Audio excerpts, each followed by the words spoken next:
Hello YouTube, Mr. Blendis. Welcome back to my channel. For those who are new here, this channel is all about bringing fantasy into the physical realm. So I'm making this video today to give you guys an update on what I'm planning on doing.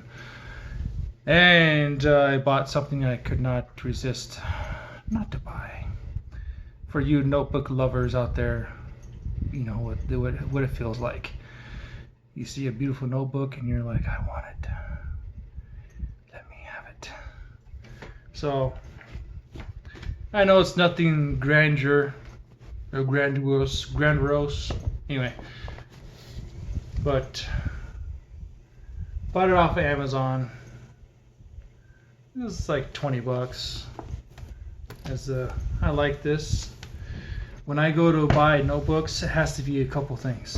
Either blue, black, and it has to have this. Look at that. Anyway, has these little spot keepers, bookkeeper, whatever you call those. I don't even know what those are called. It's lined on the inside. You can't really see it on the camera, but it's lined.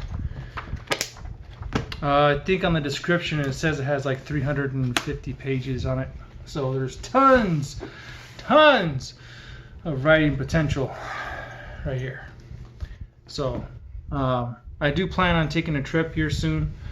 Not anytime soon, but soonish. So I will be taking this bad boy with me, and hopefully I'll have lots of time to create and write. That was the plan. So, oh, but I got this other one. Let me show this one. This is my used one. See, it fits the criteria, but this one's hardcover, and has the anyway. So, how you guys doing? So I'm writing a continuation book about Ivar. For those who have been following me for a while, know that my favorite character in my fantasy world is named Ivar. Or you can call him Wolfblood. He's Wolfblood to his enemies, but Ivar to his friends. So, in this story, I have him. It takes place a couple years, or a year before Ivar Blood and Steel. So, the book starts off with him involved with a battle, and then his commanding officer tells him to go do a contract and gives him a bag of gold.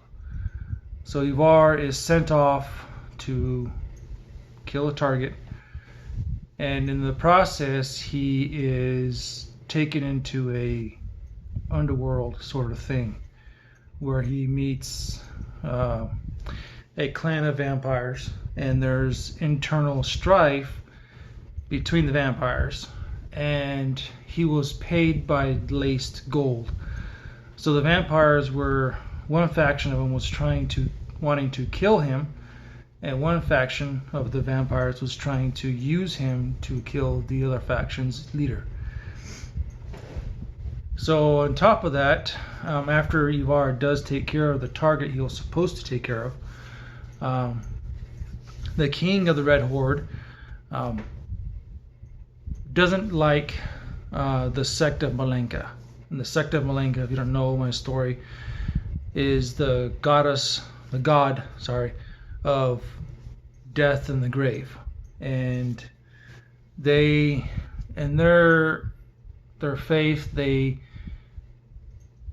believe that the spirits and the dead are still around, and they take them, you know, gifts and stuff like that to the temple or to their grave, and they leave it there. And that's part of their religion. There's monks, there's people that take care of the gravestones, there's people that clean up the yards and everything that are there. So that's their sect. And the Red Horde King is in the process of eliminating the elven-based faiths. And these are humans who adopted the faiths of the elf because the elves used to be there, but the humans sort of like pushed them out of the way, and they took over the temples and the religion and everything. So one of the main, like the head honcho, if you want to think about it, he's like Zeus, but doesn't throw thunderbolts. His name is Kobris. So Kobris is the father of them all, and Malenka is Kobris's nephew. So not gonna talk about the pantheon. It's a long story, but long story short, there is a new religion, and it's called the Secta Corel. The Secta Corel is very much fashioned after a religion we have in our world, and they are pushing him, the king, to eliminate the old religions so they can install this faith as the primary religion. And the king, he's very much pro Church of Corel, and so he found out that one of his nobles was killed, and he used this opportunity to start a war against the the faith of Malenka, and that was the intermediate. That's the immediate one within the area. So that's the closest one he can attack. And since Ivar wears all black, that's what the followers of Malenka wear, is all black, and so he used it to blame it on them. And he already had an army raised. He already had it ready. He had it all, just sign a paper and get it done. So Ivar now has to figure out, after dealing with the vampire thing, he has to figure out a way how to stop the massacre of innocent people. Even though he doesn't agree either way, he still needs to find a way to prevent the slaughter of innocents. So that's one story that I'm working on right now. It is, I think, 58% complete. I'm probably shooting for like 60,000, 70,000 words, depending how much I go into the whole fantasy world itself.